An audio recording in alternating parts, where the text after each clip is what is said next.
So you can Are answer we what gonna you get want. graded?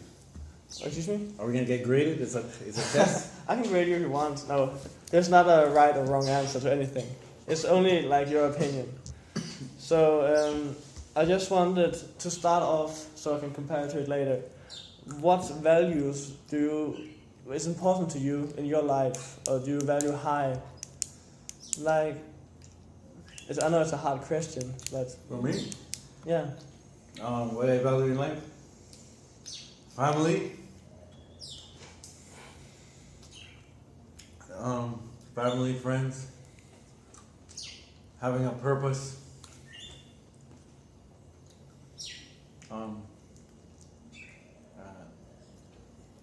yeah. How would you Security. say? Yeah, security is a big one for you. Yeah. And what do you mean by security? Like just make sure everything like could weather whatever storm. Like being financially secure. That has always like, been his thing from a young person.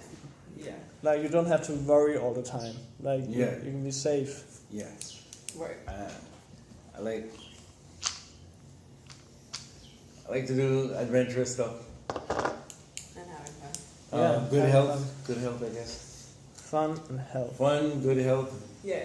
Health is a big one for you also too. And enjoying the present time. Just. Okay. How about you, Cheryl? Is there anything you want to add or comment on? My values may be different. So for me, what I value most in life is being good to others, and that might be my very top thing because it guides all my decisions. Yeah.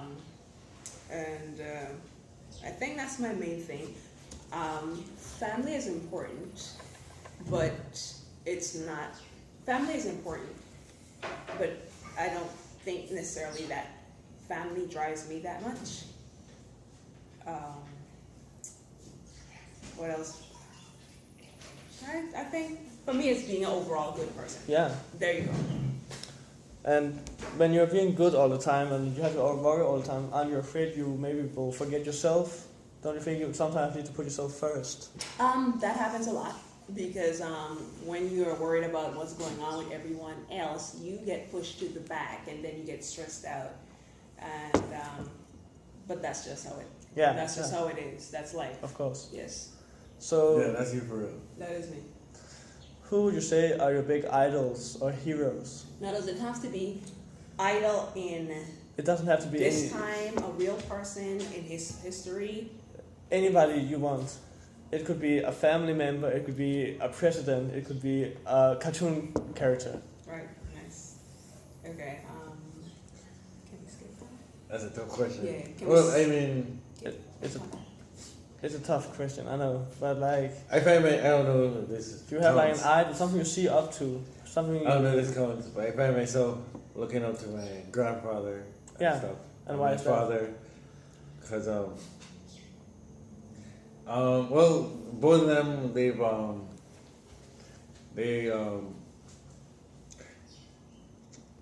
both of them were self-made men that succeeded at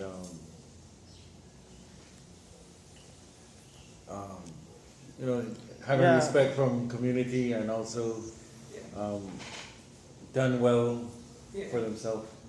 Yeah. And Of course. I've always had interest. One of my interests was always like real estate, and like my grandfather used to was into real estate. Yeah, so. His grandfather was. Find myself. Like he had a realistic worldview. He wasn't like, oh. Well, he used to like build houses and rent them out and stuff like that. And since I'm kind of into I only have one house that I rent out, but I find myself driven by the image, even though he's not here, just kind of like thinking like what he would be doing and stuff like that. Yeah, okay. So. I can give you from his grandfather, from what I've heard from him and from my own grandfather, who was kind of tutored by his grandfather. Okay. Like this kind of guy, his grandfather was a guy that, a regular guy that didn't have much and accumulated everything, bought a lot of land and properties, and he built a house for each one of his kids plus a couple of extra houses. So is that for 7 or whatever it is? And he was able to leave a house to each one of his children and still have other Yeah. houses left back. Which in here, that's not many people are able to do that. If you have 1 house or 2 houses, well, that's something, but not like 7 houses. And So, I guess that pairs well with you saying that being good to others is important to you. yeah. And when you look at an idol like that, who built for his family, which is also important to you, Yeah. all these houses. Are you guys proud to be from St. Thomas and from the You asked me about usual my islands? idol. Yeah, okay, so, sorry.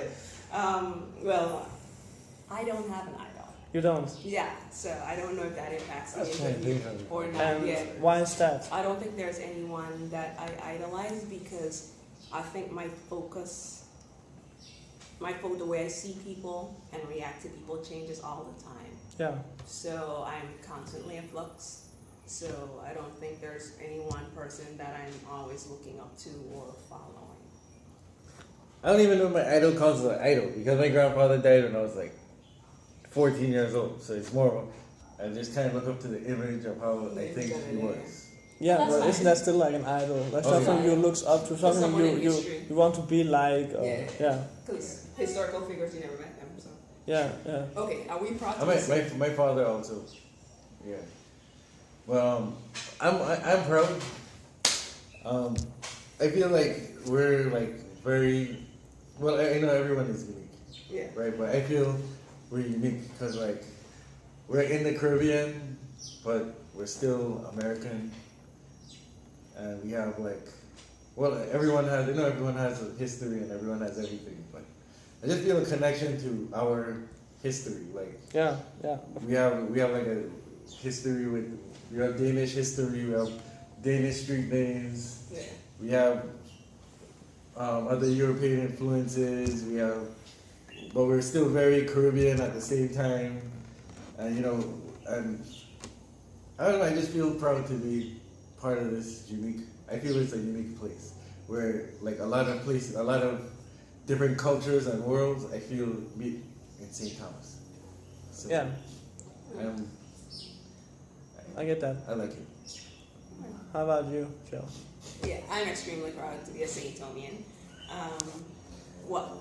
You look at me, I thought you were going to say something. St. Tobian. Yeah, St. Tomian. Virgin Islander. Virgin Islander. I'm very proud to be a Virgin Islander. So why you're I'm- both born and raised on the island, or what? Well, I was born in California, but my parents are from here. Yeah, okay. My mother is actually from another island, Antigua. Hmm? It's like 300 miles southeast of right here. So how old were you when you moved to St. Croix, or to the Virgin Islands? St. Thomas. St. Thomas, of course. Yeah, I was born in California. I lived there till I was 11, Yeah. then came here. So you were the transition hard from living in California. Yes, it was. How did the She used to tease my accent. how did the feeling of nationality and community build up? It was. I mean, it was something to get used to. It was. But I like it because it gives me. I think it gives me a piece of. It makes me comfortable in a lot of different kind of scenes because Yeah. we're living in California and it was. It just made. I'm used to being around different kinds of people because where I was in California. I was the only black guy in the class, and it was all Asians and Mexicans and white people. And then what came here is the whole opposite, So it's like, I think it's good when you're young to be exposed to a lot of different environments. Yeah, yeah. So I think it was good. Yeah, it sets everything in perspective, I think. How about you?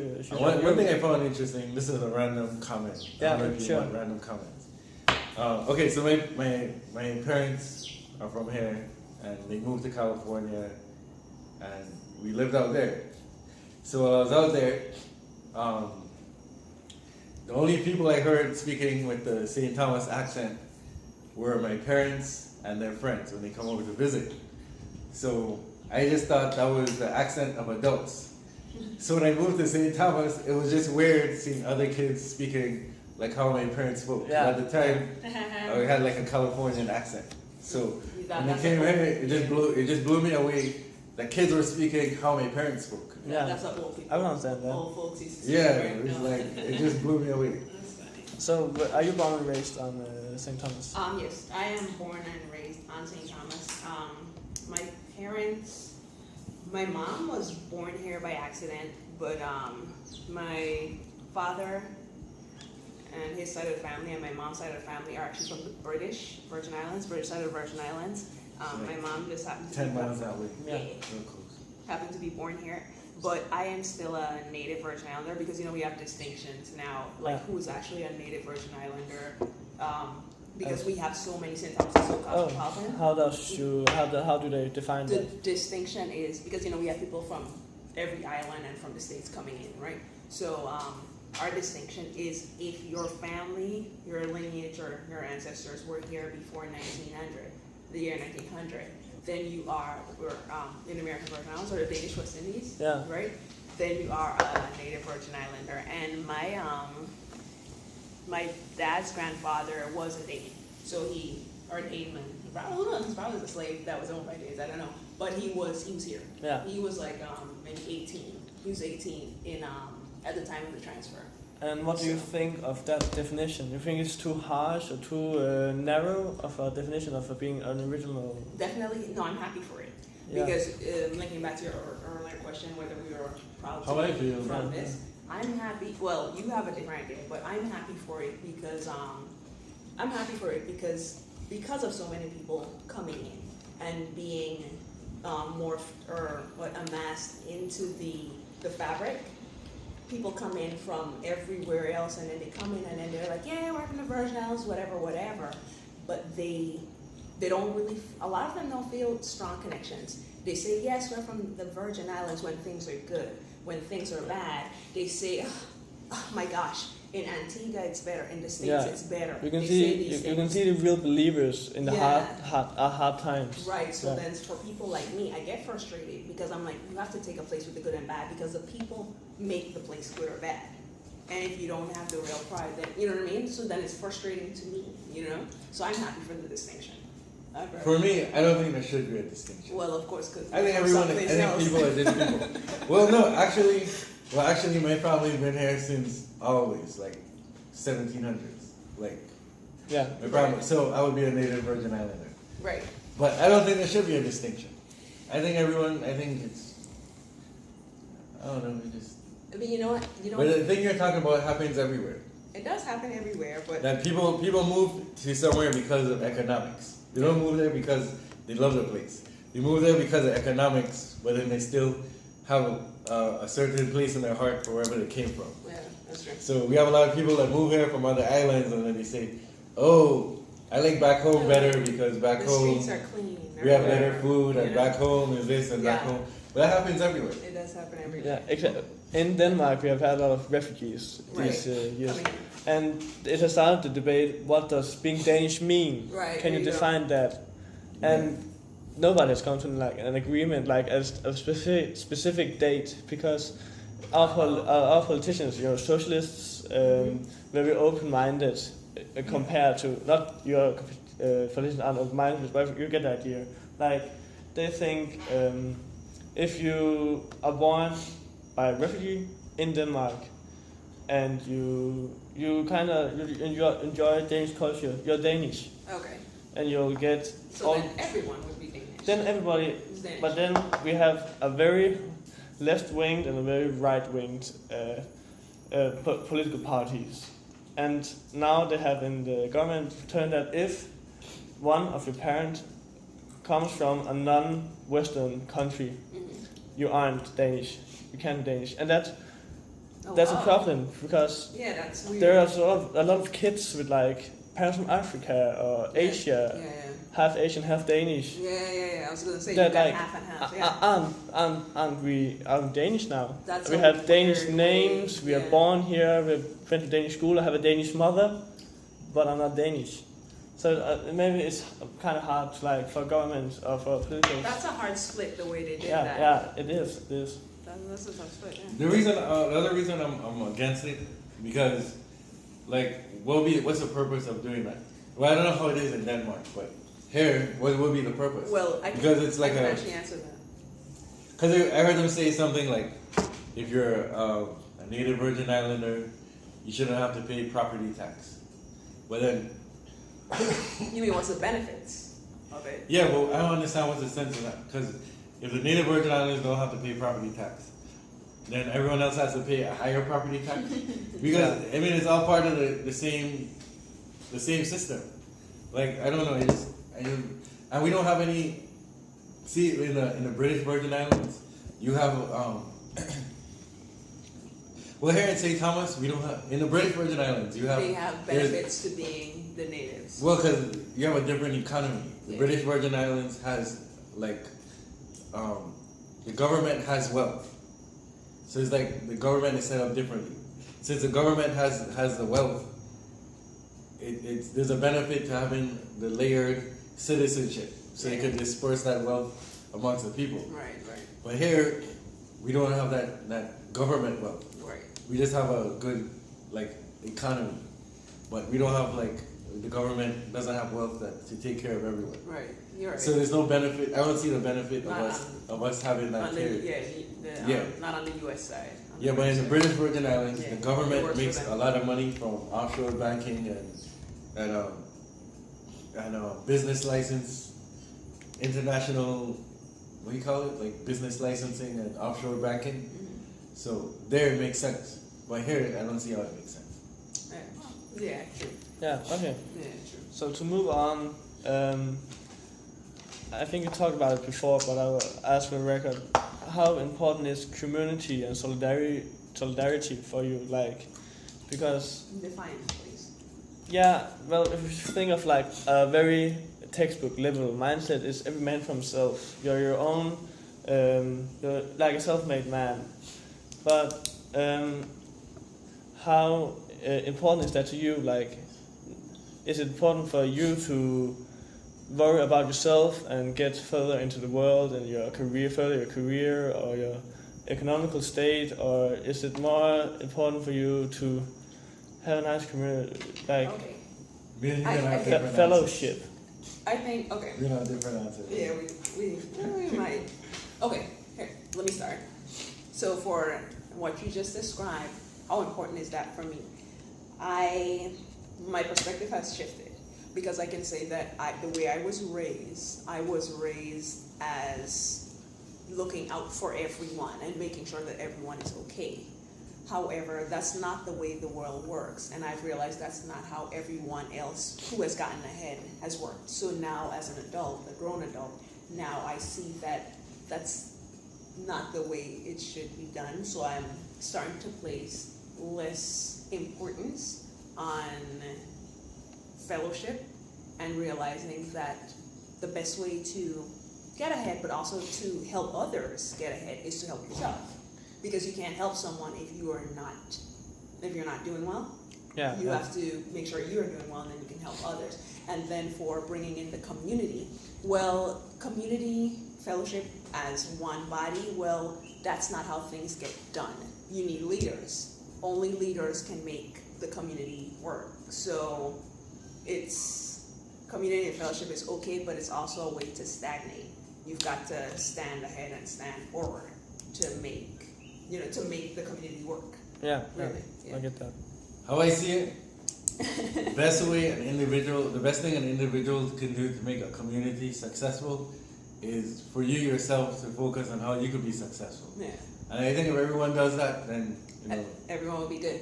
that's how I think. Yeah. And I find But everyone doesn't understand that. No. yeah. Everyone doesn't. And even for me personally, I put a lot of weight on like being better than I was yesterday, or just being more proficient, or being more of something than I was yesterday, and just progression. developing and growing, Right. and just not being stagnant. Yeah. And sometimes the best way to help somebody is for you to do good yourself. You could be a good role model to them, or after you get to the other level, you're in a better position to teach or to help. I don't really believe in too much handouts. I think they sometimes can enable bad behavior, I guess. Yeah. But Okay. that's my opinion. So, what are your relationship to money? How important is it to have wealth? Like, is it something you speculate or worry about, or how do you see like the relationship? Isn't We have different answers. Yeah. Once Yeah, again. I know we have different answers. We're gonna have, like, but how important is it? Cheryl, let me tell you now, Cheryl is much more into humanity, and she's a very caring person. Like, if there's a dog sick on the side of the street, she's going to stop, and she's going to, like, empty her whole savings account to get this dog surgery and all of that. Like, me and Cheryl are different. So that he can live. You know? But, yeah, that's true. That is true. Before I met him, I thought I was very into money because everyone likes money. You like having money. But I realized that I would like that money. I wish I had a lot of money. But I realized that I am not as focused on money as other people are. So I wish I had a lot of it and I like it, but you know. Yeah. So, you know, whatever. For me, yeah. Money is important. Well, no, it's more of a. It's very important. I kind of see it as kind of a scorecard of how Well, you've done. of how your contribution to the world, of how the society values your contribution to the world. So, to me, it's important. I like to. Well, I'm into numbers and stuff. I just always was, and I like to look at stocks and all that type of stuff. Yeah. But it's important, but also not important because I'm not like I don't wear like fancy clothes and like fancy stuff. Right. So You just want to accumulate money. yeah, I like to. Going back to your security. Back to what I was saying before. I like to have more than I had yesterday. Yeah. So I just and you know I make more than I spend now. So I guess it's I don't say I worry about it, but I enjoy looking into it. Yeah. I enjoy looking at stocks and looking at graphs and stuff and doing projections. You know, if I save X amount a month for 10 years, what happens? Or I enjoy that type of stuff. But I'm not like super obsessed. Like I'm not like I don't know. Yeah, I get it. So, to finish off, I don't really. How are we doing so far? We're getting like a. We're doing very, very, very good. Maybe I think we just should end it here because I think What's the next one?